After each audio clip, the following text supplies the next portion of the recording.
Welcome to the Casted Podcast, where we focus exclusively on our customers, brands who know the value of delivering high-quality podcast, video, and written content that their audiences truly want. And on this show, we will hear from the most forward-thinking brands delivering and discovering how to harness the power of conversation and amplify their content marketing in a range of formats and channels, and how they build integrated marketing strategies around podcasting and video. They're practicing what we preach, and we want you to hear about what they're doing, why they do it, and most of all, how you can do it too.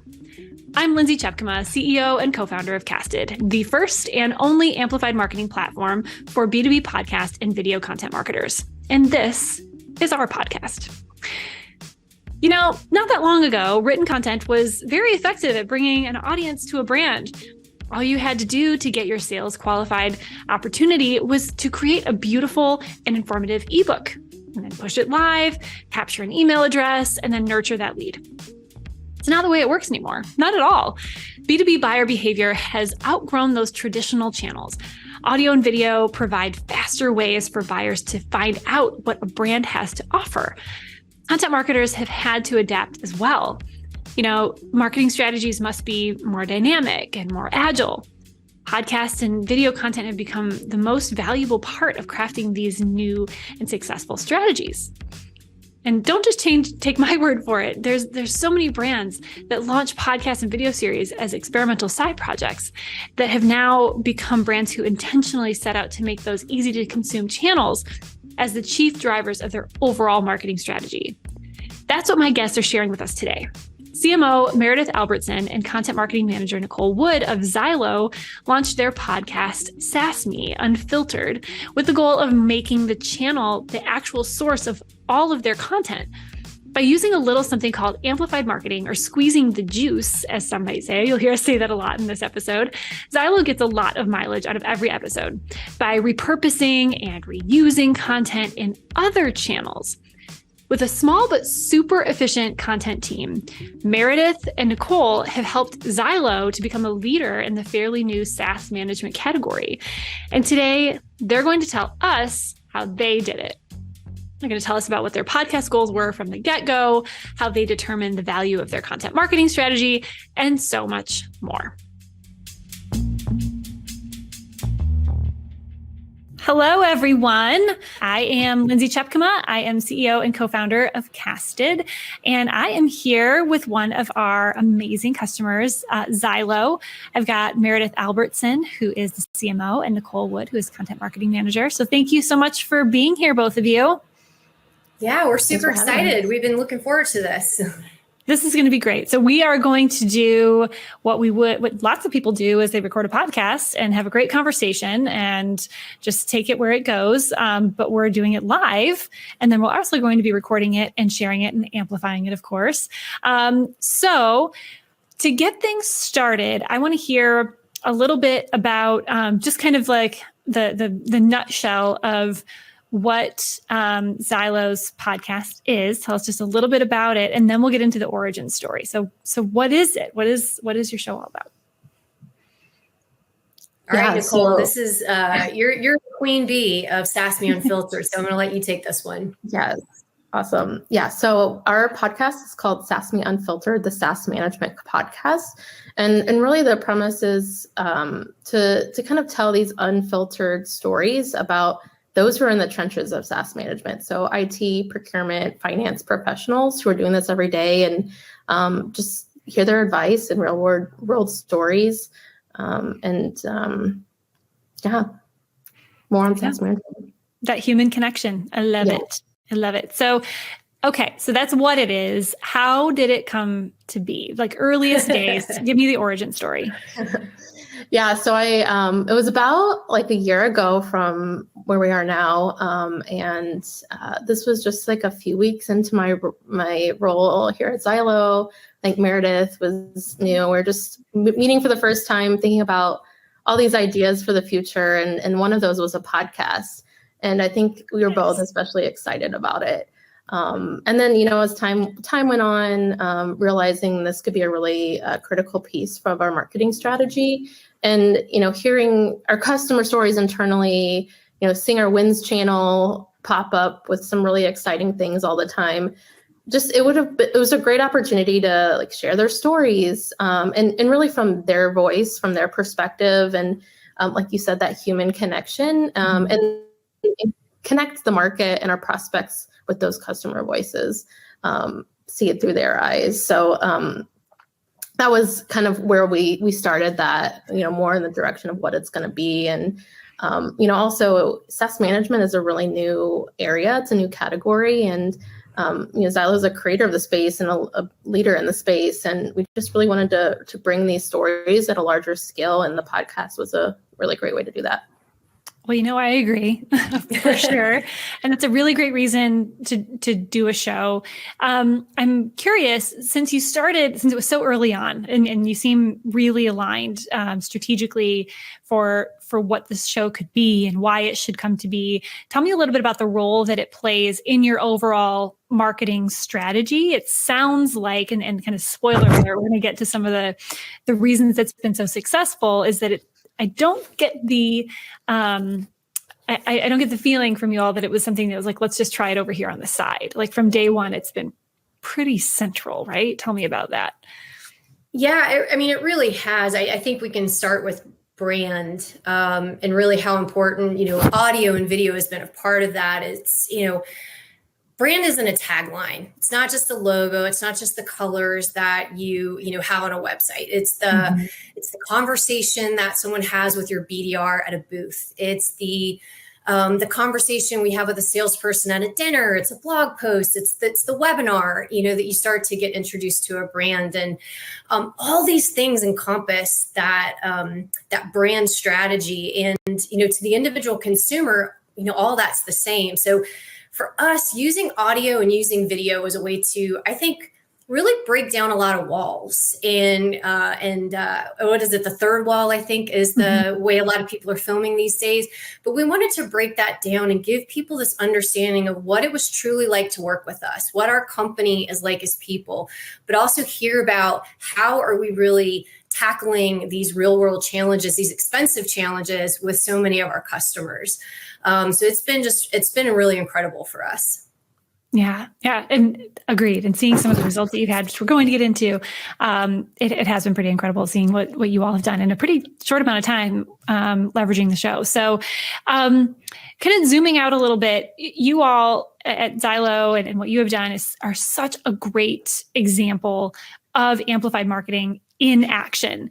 And of course, those are our words, like from our perspective, like what amplified marketing is, and you have really taken it and made it your own. How does what you're doing at Zylo differ perhaps from more traditional B2B marketing as we've known it over the last many years? What do you think that you're doing differently? Do you think that you're approaching your strategy differently?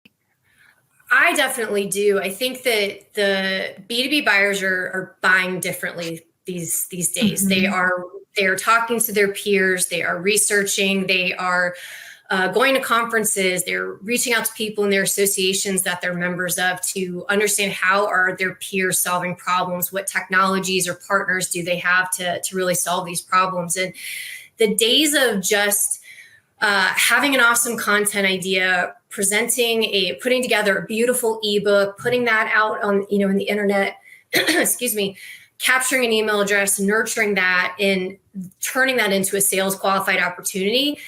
Those days are just gone. And our strategy is really agile. It's dynamic. We want to make sure that we're delivering the type of content, the research, the education that our audience needs, but also in the format that they need. Some people like audio, some people like video, some people want to read. And Cast has been such an incredible partner for us in that ability to really deliver that really dynamic approach that our Zylo marketing team is so passionate about. Well, thank you. Appreciate that. I love to hear that, of course. And I love, again, the way that you have embraced this approach, and we've just been so aligned from day one on you're right, how B2B buying, how B2B brand development, that's changing. That's been changing anyway, but especially in this 2020, 2021, 2022, 100%. Whatever's coming in 2023. You mentioned, Nicole, a little bit earlier about the importance of human connection all day, every day, right? And so the more that you can capture these stories of your customers and these real authentic perspectives, and then use them, Meredith, to your point, in many different ways that people can connect to, that's it. That's the essence of it, right? That's how it works. Absolutely. I couldn't agree more. So on that note, tactically, so we're love fest on the strategy. We all agree, and you're seeing great results, and I love what you're doing. How does it come to life? How does your team need to be different? Are the skills different? What needs to be different on your side as you're structuring a team and a strategy around this amplified marketing approach?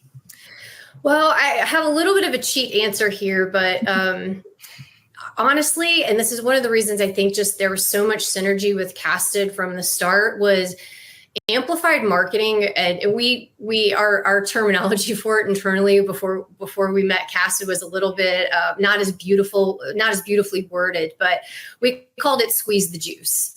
And that was something that I feel, Nicole, as well as our senior director of content communications, Megan Spork, who is just fantastic as well. We really connected on at the very beginning. So that was really, I've only been with Zylo just over a year. This was what we wanted to do from day one.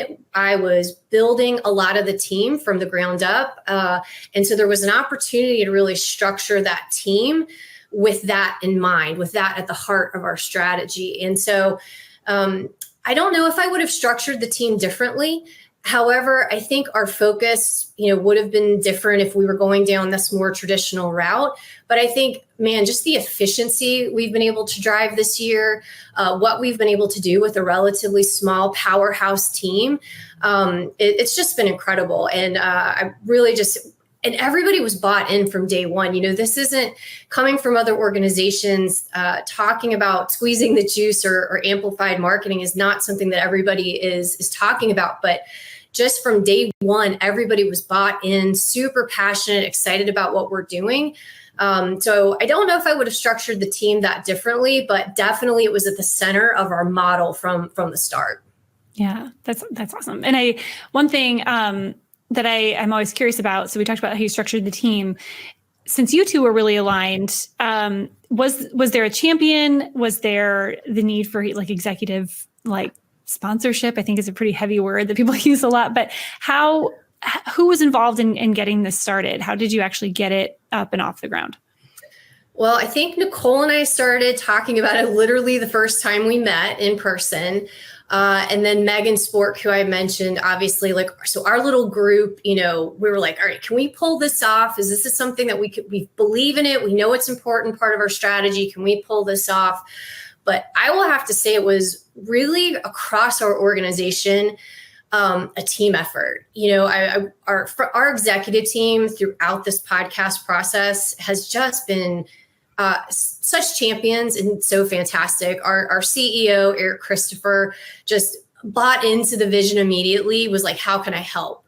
I remember sitting in my office in Indy talking to Corey Wheeler, who is one of our co-founders and chief customer officer. And I was like, all right, Corey, so kind of have this little crazy idea that we're thinking about. And I walked him through it and he just looked me dead in the eyes and he was like, I love it. Let's do it. And to have him, he was so excited about it. And then Ashley Hickman, who is our customer success manager at Zylo, she was on board.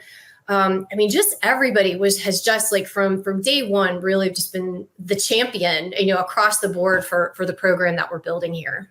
Yeah. And how important do you think that is I'll stop there. How important do you think that is having that buy-in from the start? Nicole, you want to take that one? I think it's important.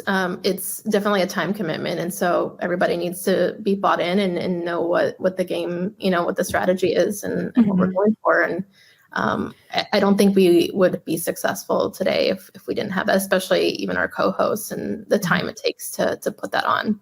I think that's something that we hear a lot, and there's lots of different paths to success, right? But there is a difference when there's buy-in from the get-go, as opposed to like, we're going to go try this thing and then we're going to try to prove it. That works too. And I would actually say that's probably the more common one, where somebody kind of, it's like, I'm going to go do this thing, I'm going to make this show, and then I'm going to loop back and get buy-in. And that absolutely works. But I think there's a definite advantage. And I think that you see it with Zylo and how fast you've been able to escalate and mature and really see success, is that you had internal buy-in from the start, which is something that's noteworthy. Well, I think part of it as well, though, is the goals that you set kind of going on this journey. Our marketing organization is about driving revenue. That is just, we want to drive opportunities for our sales team. So being aligned to, back to when Megan and Nicole and I were, initially starting to meet on this, it's, what are those revenue goals? How are we going to track success? How are we going to measure that this is really making an impact on the business? And we evangelize that along the way. And I think that that's also really a key part to how, why there was such great buy-in and partnership across the organization. And I would love to hear more about that. So as you got started with the show and said, okay, here's what we're going to do. Marketing's about revenue. I think that now more than ever, I think that's true for most companies right now. How did that determine what you measured and what you said, like, this is what success looks like for launching the show versus where you are now? Not quite a year later, but now that you've got some legs under you, has that changed, or have you been kind of watching and hoping for the same metrics from day one? Yeah, I think it really was a phased approach. There's just different expectations from when you're getting started to the long term. And, I think from a revenue standpoint, it's definitely a longer game. You're not going to like put out 3 podcast episodes and bam, you've like sold a whole bunch of money, Yeah. But I think in the beginning, it was really, okay, are we getting traction? Are we really getting some listenership going? And then naturally making sure that we're keeping tabs on that as we go on. But I think ultimately now we're to a point where we're looking a little bit more closely at the revenue impact and, what SQOs have been influenced by the podcast, like who's listened to it, even on the closed one side, what does that look like? Who's mentioning it in gong calls and that kind of thing. Yeah. And I would love to get more into that too, because one of the reasons that we're talking today is some of the results that you've seen, and which is what so many brands are hoping for. It's like, I want to do this show and I want it to do something for me and for the business. So how have you done that? And like, let's, as basic as we can get, and then we can kind of build from there. How did you even know what to look for, and how has that advanced along the way? Yeah, I think part of it was one of our other partners that we've used. They're called Hatch, and they actually have an agency side as well, but they've been a really valuable resource on the production, and had a whole course that I went through to really understand all the pieces of a podcast. And so that really helped me kind of get a baseline of what I actually need to look for. And so that's where, some of these metrics came in. Some of that was trying new things and having casted insights to be able to kind of take that to that next level. Okay. So let's see, let's go back. We talked a little bit about how the show came to be, who was involved, how you saw success so quickly with that internal buy-in. And we've started to get into starting to see attribution to revenue, right? So let's go back a little bit again and say, okay, creating the show. Like you've mentioned some of the team members that were involved in the buy-in that you had. How has the show itself started to evolve, or even has it since that original vision and origin story that you had? Has the show largely stayed the same, or what tweaks have you made, and how have you known which way to go, whether to stay the course or to make changes? Yeah, so I would say it's generally the same than from where we started, all that storytelling and trying to get into how people are managing their SaaS today. But really now we've just started season 2 and really took that as a chance to get a little creative, maybe a little experimental, try some new things. So while we're still continuing with that interview process, we added a new segment, which I'm super, super excited about. It's super fun. It's like a hot take segment. So one of our colleagues gives a hot take from a Zylo point of view on SaaS management, and we're really catering that to the guests. So whatever that persona, whether they're IT or procurement, kind of tailoring it to them, getting their take on it in the actual episode. And we actually posted the other day the video of it on social. And so we're using it as a way to expand the content, amplifying the content. So love that. Yeah. Love that. We actually did one kind of live recording so we have a industry annual conference as well called SaaSMe, which is where sort of the SaaSMe Unfiltered brand name came from. And so we actually recorded a live session from our conference, and that's going to be dropping as part of season 2 as well. So that was a new idea, and you knew something to test out for season 2 as well. Very excited about that. Awesome. Okay. And that's one of the things that I wanted to get to as well. So you two were aligned from day one. You wanted to do a show. You wanted to get more human. You wanted to leverage all of these great relationships and customers that you have. You wanted to tell their stories. Awesome. That turned into a show. You had internal buy-in. That's great.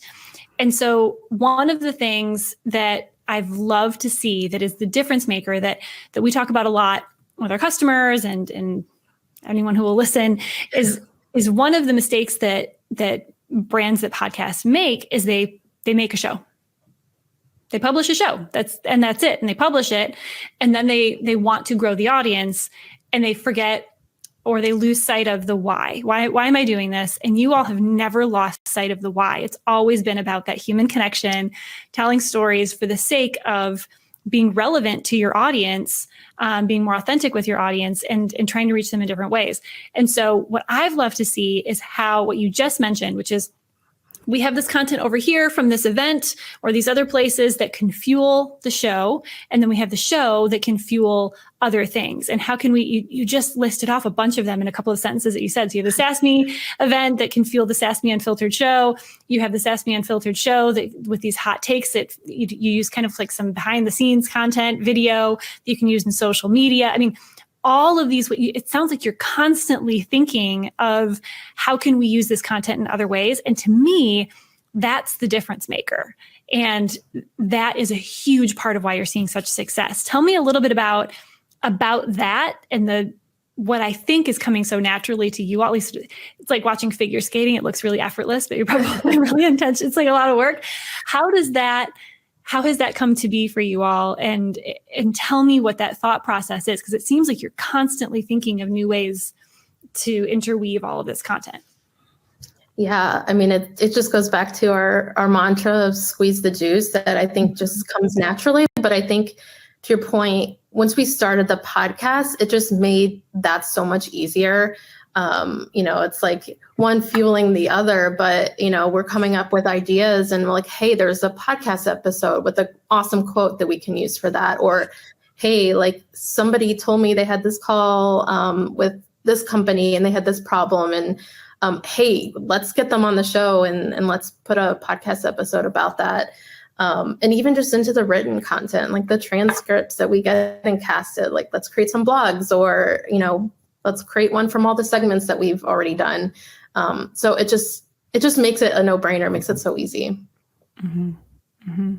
Once you're in it. So how long did it take you and what did it look like to get from origin story to where you are now, not just with launching the show, but getting to this? I mean, it's kind of like, it's like muscle memory. If you're always looking for ways to squeeze the juice, then you'll keep doing it, as opposed to like, oh God, we gotta have that squeeze the juice meeting. We gotta go remember this. What are we gonna do?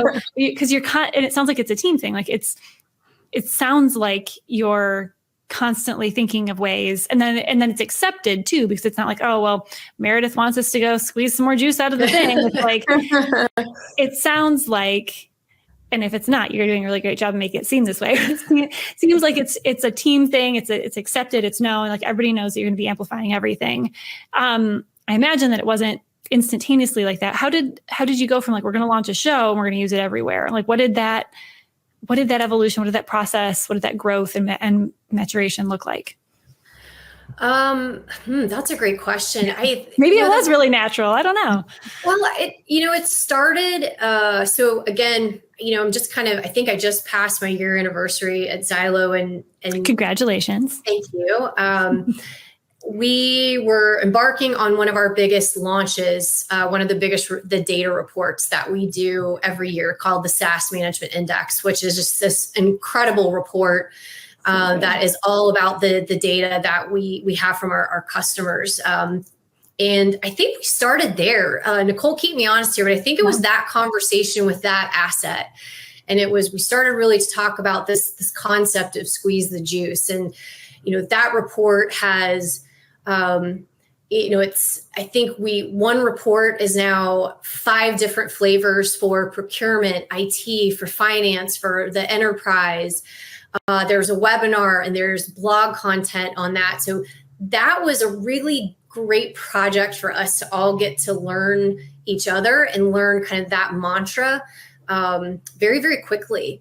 And I would say that, Lindsay, you mentioned that it was it really has kind of permeated our entire team. So, everything that, customer marketing is doing, we're thinking about ways to amplify that content, everything that, product marketing to, digital and demand gen, all the way, how can we feed our outbound team?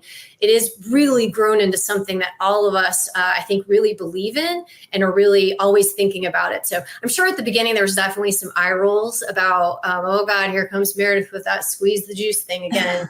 But I definitely think it's become more part of our DNA. Yeah.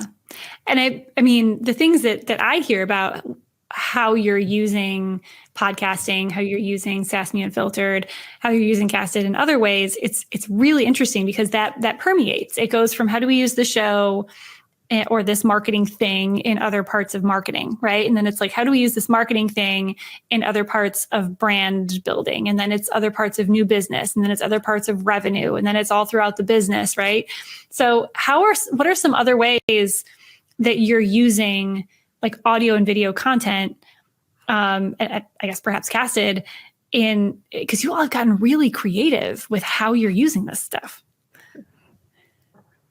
Yeah, I think we have, I don't know, like 6 different collections now in Casted. Back we had one for like the longest time, but really like we call our talking head videos. So just really topical, quick hit videos.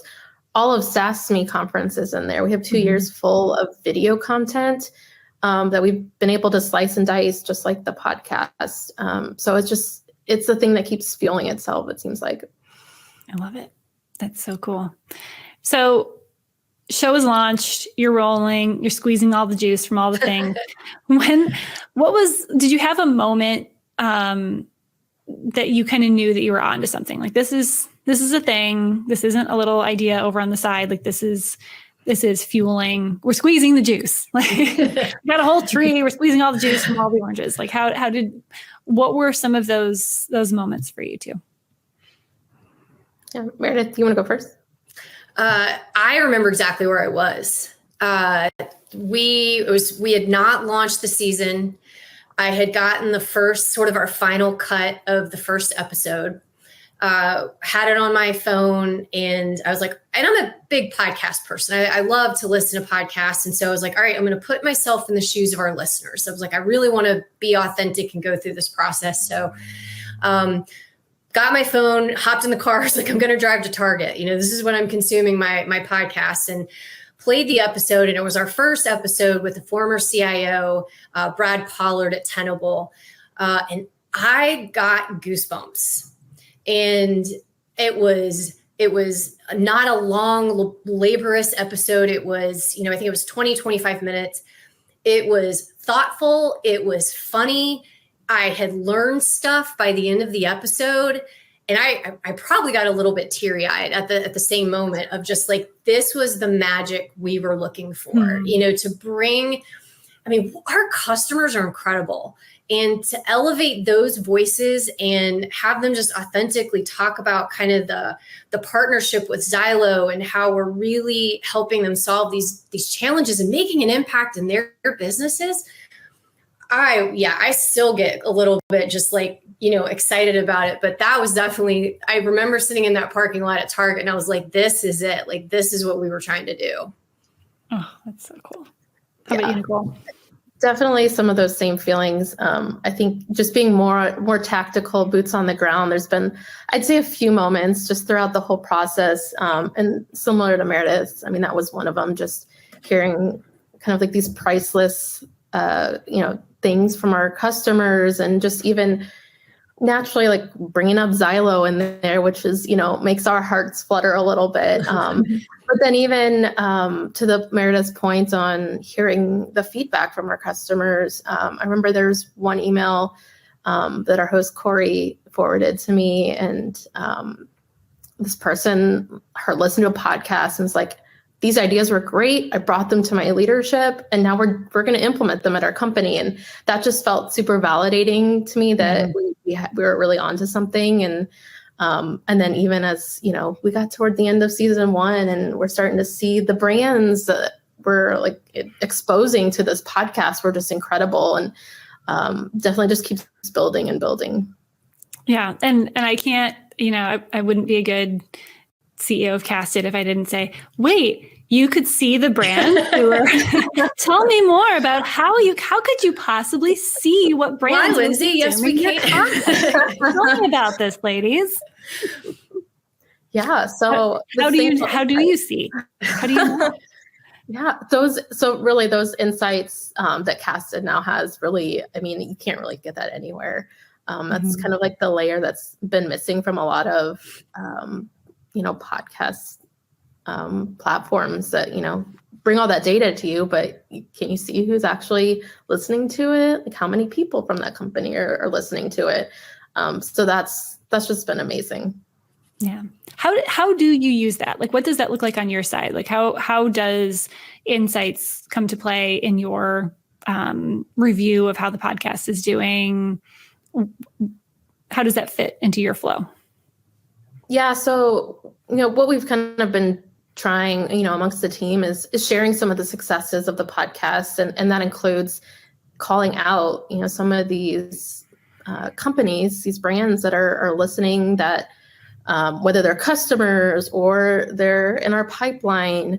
And that's just, I think, really helpful for the broader team to see, and everyone who's trying to contribute to that revenue goal.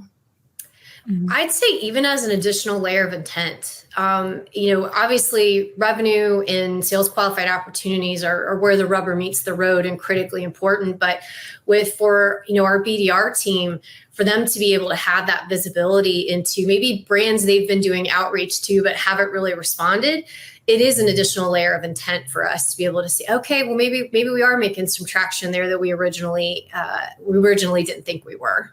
Mm-hmm. Yeah, for sure. So tell me, since we're talking about Casted, tell me more. Tell me more about what are some of the things that you are able to do in Casted, going beyond saying, okay, we're going to do a show. We've talked a lot about how amplification and squeezing the juice is so core to what you're doing, to how you are building brand and actually growing the business at Zylo. How does Casted help make that happen? Like, what are the even just little parts and pieces or things that you're able to do because it's there? I think one of the things, and Nicole, I know you've probably got a list as well of, as much as I would love to think that everyone listens to all the content and reads everything that we put out there and watches every webinar. Obviously, as much as I would love for that to be the case, that's not. People are busy. They just have a lot going on. So sometimes, being able to directly share with our AE team, hey, you're looking for a success story. You're looking for something a customer has said, that you have a prospect who has a specific challenge that they're looking to overcome and wondering if Zylo is going to be that partner for them. Being able to send them a link and have them go directly to that moment in the webinar or the podcast and hear that section, hear that customer specifically talk to that point. That's been huge. And that's really been just an incredible functionality of the platform that I know our sales team loves it. So that's been really great. That's awesome. I love to hear that. Yeah. I just want to cut you off. Oh no, I'm sorry. Go ahead. Yeah, as Meredith said, I do have like a whole list of things, but really just even from, getting it up on there. This will be my shout out to Dion on managed services. This has just been like incredible resource for us and allowing me to really focus more on the strategy of it and the content, which is amazing. Just down to the transcripts and getting all these like diceable pieces and the audiograms. I mean, that's just, clutch for, squeezing the juice, getting it all out there in different ways. Like insights, like I mentioned before. And the new thing that I'm excited about is the share center and being able to see a little bit more on how our efforts are getting that exposure for the show. One example is, we have a player embedded on one of our landing pages that's part of a paid campaign. And we saw our impressions soar like crazy. And now with having some of these trackable links, we're going to be able to, see what's coming from social, what's coming from email, and what's the difference between the organic and the paid that we have going on. So super excited about that. That's the idea. Can't wait to see you use it. Yeah. So, okay. So thank you for telling us what you like about Casted. I appreciate it. Thanks for sharing. Zooming out a little bit. Let's talk about what the impacts that you've seen as a result of like amplified marketing as a whole, right? So something that you two were really aligned on, we were really aligned on from day one. You're about a year in to even being here at all, Meredith. But as far as all of this, it's pretty new, but you're seeing results. I mean, tell me about the business impacts that you've seen as a result of saying from day one, we're gonna squeeze the juice. We're gonna take on this amplified marketing approach. How's that impacting the business? How's that impacting the outcomes of this strategy? Yeah, that's a great question. I mean, again, that's where the revenue is where the rubber meets the road. And, we are still fairly new in our journey in the sense that it feels like it's 3 years, but literally it was May when we launched our first episode. And then I think the snowball effect took into place of SaaSMe, the conference, and our webinars and our talking head videos and all of the additional ways we've been able to use Casted. Really being able to see sales qualified opportunities and close one business in Q3 appearing in the Insights platform, knowing that the podcast and a lot of our audio and video content was a part of that was incredible. I will say that, at a high level, we set a record as a business the first half of this year for revenue and then beat that number by 30% in Q3. Wow. And SaaSMe Unfiltered, SaaSMe, the conference, all these things that we've been doing are a part of that. And it's a huge win for our entire team at Zylo, from our customer success team to marketing to sales and product. But definitely what we've been doing with the amplification of our content is a huge, huge part of that. Yeah, that's so cool. So cool. Okay. So, and I guess, so you said that, that revenue is where the rubber meets the road 100%. And you've had great success, which is awesome. Have you seen, like, what ways are you able to actually pull the thread through? And as some of those, insiders who have been supporters of the show from day one, who were excited about the concept, what are you able to go back? I mean, even like tactically, and go back and say, because we hear about this all the time. It's like, yeah, I have support for the show in concept, but unless I can turn around and say, this is what it's doing for the brand, this is what it's doing for the business, my budget goes away, especially now. So what's your answer to that? And kind of what advice do you have to other marketers that want to be able to prove that kind of value back to the business? Transparency and reporting on it regularly. So I think there's two ways. So we actually have a scorecard that our marketing leadership team manages every week. And I want to say it's probably 20 different numbers on that spreadsheet, but those are the way we're keeping the pulse of marketing's impact on the business. Mm-hmm. And one of those stats is around the podcast. It's listenership. How is the pulse of our podcast performing? At a higher level, we'll look to report on it every single quarter. So we're actually having this, next week, but we have a team meeting with our marketing and BDR team, and each of our different pillars within marketing, revenue marketing, content and brand, and customer marketing all have a Q3 or whatever quarter it is overview. How did things perform? What did we did that worked? What did we do that probably did not work and we may want to think about retiring? And after that meeting, that's something that I surface at the executive team level. So when I'm going over what are our plans for the quarter, there is always that look back. And so we're very transparent about what are we measuring, what is the impact to the business, calling out the brands that are engaging with the content, as well as how is that impacting sales qualified opportunities and closed won business. It's fantastic. Yeah, it's fantastic. It's starting with the end in mind and being able to work backwards and saying, this is what we're going to measure every step of the way. This is what you can expect from us. And accountability in that metrics too. I think that's really important. Yeah. So, okay. So I've grilled you a lot. I think in summary, what advice would you give, just generally speaking, to other content marketers, other marketing leaders who either have a show and want to achieve this level of success that you have and are continuing to see, or that are wanting to even get started? What would you tell them? Nicole, I'll let you start. Yeah, I think I have really two. I think the first would be, it's a longer game for a longer time to return, and just stay committed and stick through with it. The other would be just get creative. This is a chance to do new things, and each season gives you an opportunity to do that. I think two things I would hit on. For us, taking this approach and being thoughtful about this strategy was definitely a shift in thinking. And so I think there is that element of making sure that the team is bought in.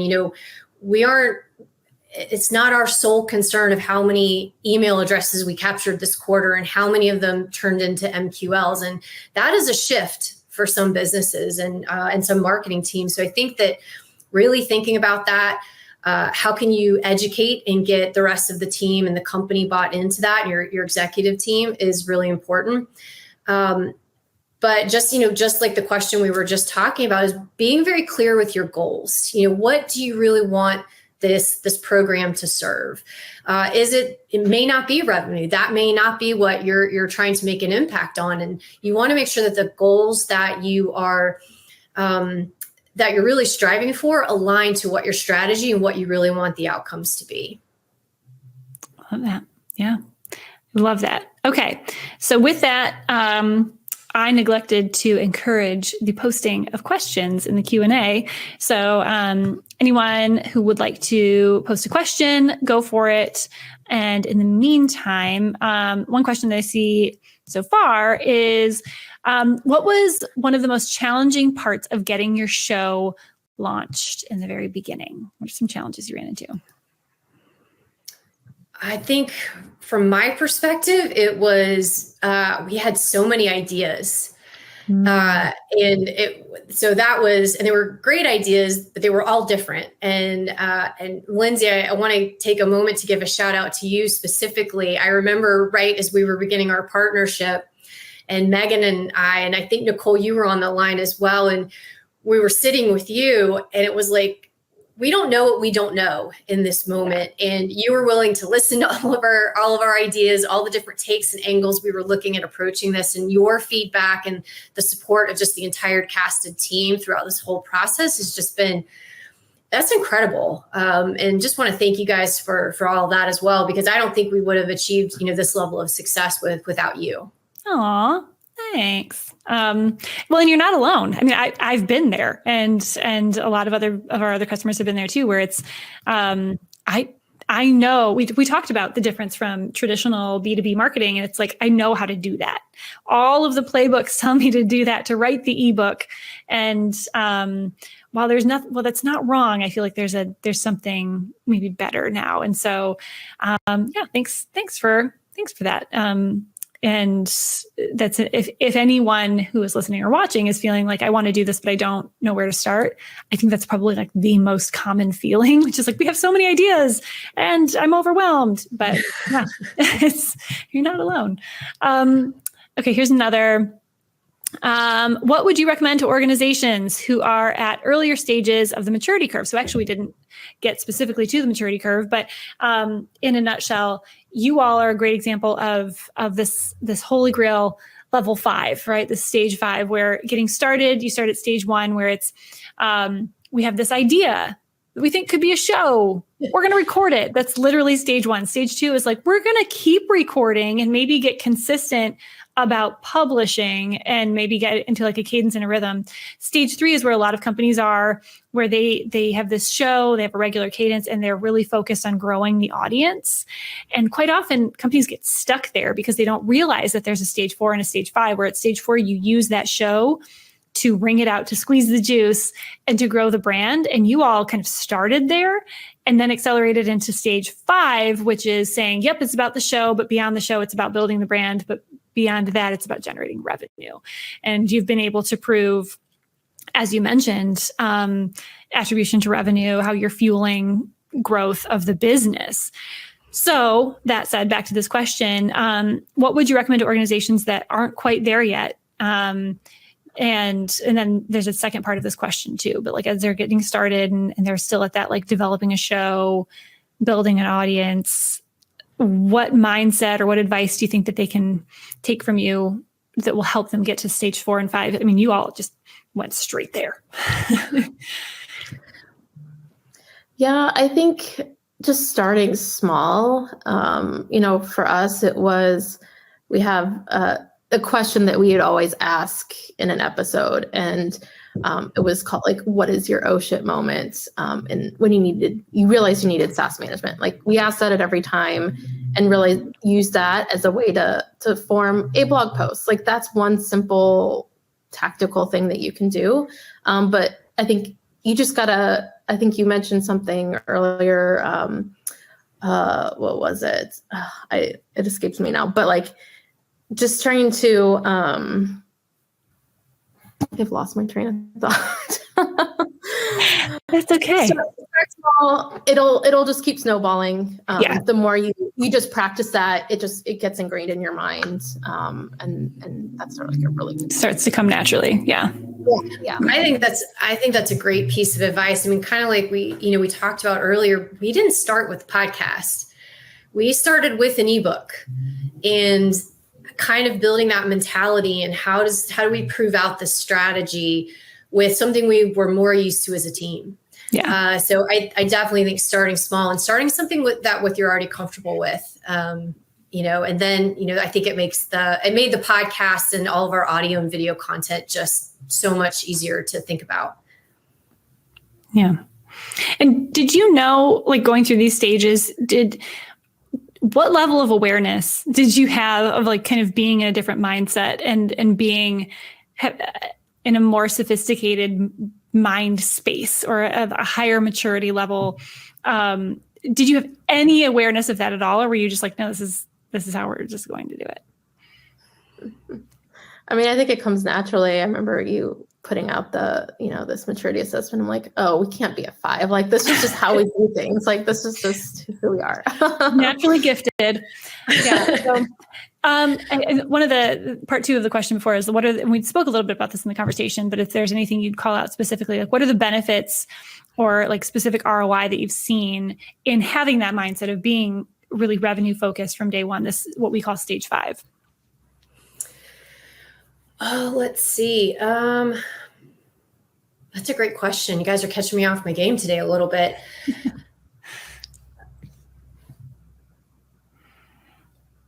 Can you repeat the question one more time? I want to make sure I'm getting this Right. Yep. So what are the benefits to your ROI, or what ROI have you seen from being at a stage 5? And I would say of having that revenue mindset from day one.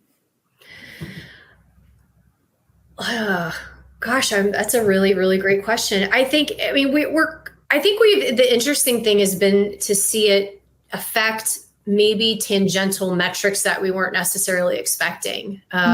So website traffic, to ability to increase the level of engagement with some of our digital programs and campaigns, to see the return in emails that we're getting opened and engaged with on our BDR side. I think those were some of the, surprising ROI and benefits that we've seen from the program. And as well as just, giving our voice and our brand a personality on social as well. I think that is, again, so much of our brand is, I think, just our people and how we work with our customers and highlighting our customers. And we've really been able to do that with Casted. And I think bring that voice in an authentic way and fully all the way through onto social. And so we've seen a lot of benefits with engagement and with growth of audience there too, with just using the content that we already had in different ways. So important. And we didn't even really get into that, which is using what you already have. I mean, we've talked about it with this whole squeezing the juice, but like constantly going back and saying, like, what do we already have that we can repurpose and reuse? So, okay, one more. Besides the podcast itself, which you're doing a lot, as you mentioned, you didn't even start with the show with this mentality, but besides the podcast itself, what are the best performing pieces of content that are driven or amplified by the podcast? So as you're wringing it out, as you're squeezing the juice, what's one of your go-tos because it seems to work really well for you? I feel like that's a tough one. There's definitely a few episodes that pop up in my mind that are still popular today. And I think it was actually 2 of our first few that we debuted on launch day. They're still just getting high engagement. And we've definitely made some margaritas out of the juice from those in all sorts of ways on our website and other content. So that's cool. Very, very cool. Okay. All right. So I have one bonus question that's completely, it's completely random. So we all, and we're pulling in a thread here that if you're watching today, you're getting a sneak peek at it. But everybody's talking about how brands need to think like media companies. That's not new. People have been talking about that forever. But what we're wondering at Casted is, and what we're curious about is, okay, if you're thinking like a media company, that doesn't mean it's a thing over here on an island. It's not, we're going to do a podcast and call ourselves a media company. It really is a central, it's got to be central to your overall strategy. And media can't just be a thing you do. It has to be part of how you grow, right? And to do that, I think you have to have a certain marketing DNA. Like there has to be something in you that to your point, that comes naturally. It was like, of course, we're going to kind of think like a media company because media is important. It's how you build human connections, or something of the like. So my question here for you and for everybody that we're talking to in this season that we'll be doing something fun with later is, do you have any background in performance, production, entertaining shows where this sort of like, we're going to get in front of people and we're going to do something that makes them engaged would come more naturally than perhaps more traditional marketing?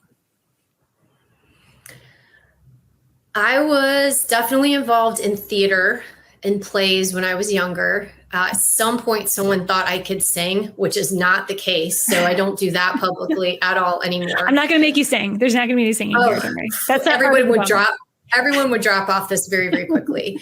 And I danced all the way through college. Was on the NC State dance team. So that was one thing I can continue all the way through. That's amazing. That's so cool. All these fun stories that we're hearing here. How about you, Nicole? Meredith is a lot more exciting than mine. I had some dabbling in, a couple theater productions and some music when I was younger, but I have a little bit more experience on the design side and less on the production. There's something here. I'm telling you, everybody that I've talked to has had something. There's some predisposition to the art and the entertainment side of marketing, of brand building that 100%. I'm telling you is going to fuel. Yeah. And we all know that as humans, but I think the more that it's part of your story, like it's turning into something bigger amongst brands that are seeing the most success in establishing that human connection today. So I think it absolutely shifts the way you look at things. Mm-hmm. Me too. Yeah, definitely. Thanks for sharing your stories. And thanks for being here today. We appreciate you. And everybody who is watching or listening now should definitely check out SaaSMe Unfiltered. It's a great show and you're doing really, really cool things with it. And don't just check out the show, check out all the things that you're doing with it, because you are definitely squeezing out all kinds of juice and making all kinds of margaritas. I love that. So thank you for being here today. Thank you both. Yeah, thanks for having us. Thanks for everybody joining. All right. Thanks. Thanks, everyone. Well, that's our show. Thanks for tuning in. To learn more about how Zylo is leading the way in SaaS management, be sure to visit Zylo.com. And to discover all the ways that Meredith and Nicole are driving the bottom line with audio and video content, check out their podcast, SaaSMe Unfiltered. And to learn more about Casted and how we can help you, visit casted.us and be sure to subscribe to our newsletter and get the latest on all things B2B podcasting, amplified marketing, and more.